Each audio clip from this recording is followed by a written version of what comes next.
हम सब तो बचपन से ही रामायण के बारे में जानते हैं और रामायण भी पूरी देखे हैं और रामायण के हर एक पार्ट से वाकिफ़ हैं। और हमें यह भी पता है कि रावण कितना बड़ा शक्तिशाली था।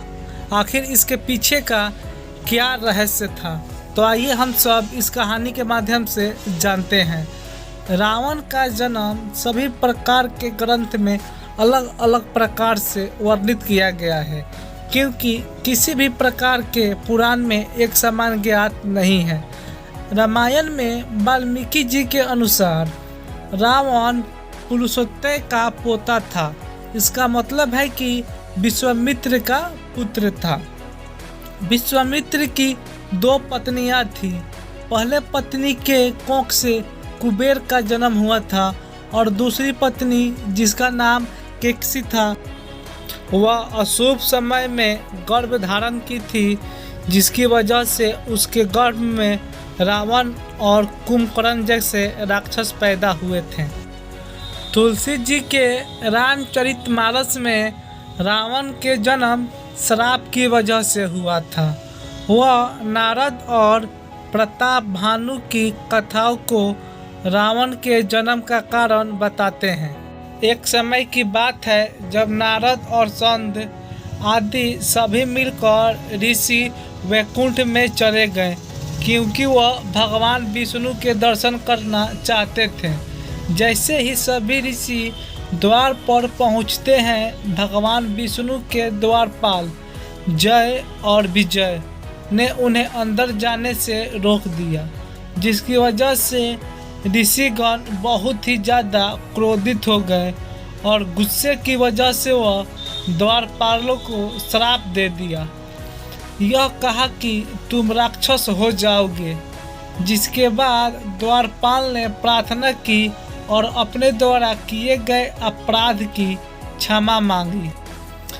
इसके बाद जब द्वार पर भगवान विष्णु आए, तब उन्होंने ऋषि मुनि को समझाया और उनसे कहा कि वह अपना श्राप वापस ले ले। इसमें इन दोनों की क्या गलती है? परंतु ऋषिगण ने कहा कि हमारा श्राप खाली नहीं जा सकता। तो फिर इतने में ही भगवान विष्णु सोचने लगे कि अब क्या किया जाए। तो फिर इतना में ही ऋषिगण उधर से बोले, जिसकी वजह से हम श्राप वापस नहीं ले सकते, परंतु इसकी गति को हम कम कर सकते हैं। इतना हम कर सकते हैं जिसकी वजह से वह तुम्हें 7 जन्म नहीं बल्कि 3 जन्म तक ही राक्षस योनि भुगतना पड़ेगा। इसके पश्चात वापस तुम अपने पद पर आ जाओगे। परंतु एक बात यह भी है कि भगवान विष्णु या फिर उनके किसी न किसी अवतार के रूप द्वारा ही तुम्हारा अंत होगा, जब कि तुम इस पद पर वापस प्रतिष्ठित हो जाओगे। सबसे पहले उन द्वारपाल का जन्म हिरण्यकश्यप और हिरण्यकश्यप के रूप में हुआ। इन दोनों का आतंक बहुत ही ज़्यादा बढ़ गया था। हिरण्यकश्यप के द्वारा पृथ्वी लोक को पाताल लोक तक पहुंचा दिया गया था, जिसकी वजह से पृथ्वी की दुर्दशा बहुत ही खराब होने लगी थी। वह राक्षस इतना ताकतवर था कि उसकी वजह से भगवान विष्णु ने वराह अवतार में जन्म लिया और इस पृथ्वी को हिरण्यकश्यप के अत्याचारों से छुटकारा दिलाया। इसके पश्चात हिरण्यकश्यप भगवान विष्णु का बहुत ही बड़ा विरोधी था, जिसकी वजह से वह अपने पुत्र प्रहलाद को मारना चाहता था, क्योंकि प्रहलाद भगवान विष्णु का बहुत ही बड़ा भक्त था और प्रहलाद ने कभी भी किसी प्रकार की भक्ति में अपने तरफ से कुछ भी कमी नहीं छोड़ता था। इसके पश्चात भगवान ने प्रहलाद पर होते हुए अत्याचार को रोकने के लिए वह भी अवतार धारण किए। इसके पहले प्रहलाद को मारने के लिए हिरण्यकश्यप अपनी बहन को आग के चादर में लपेटकर अपने साथ चादर ली और उसमें हिरण्यकश्यप को लपेट ली और साथ में बैठ गई। उसकी बहन हिरण्यकश्यप की बहन को वरदान था कि वह आग में उस साल को लेकर जब तक बैठी रहेगी तब तक उसे कुछ नहीं होगा। लेकिन जब प्रहलाद और वह अपनी बुआ के साथ आग में बैठा तो भगवान की कृपा कहें या फिर जो कुछ कहें, प्रहलाद ने वह साल और रखी थी और उसकी बुआ से वह साल हट गया था और जिसके कारण प्रहलाद की बुआ उसी आग में झुलस कर मर गई।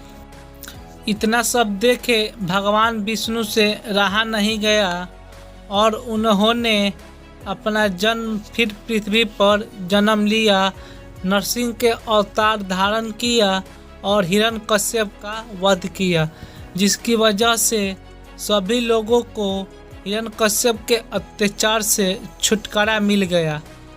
अगला जन्म रावण और कुंभकर्ण के रूप में हुआ।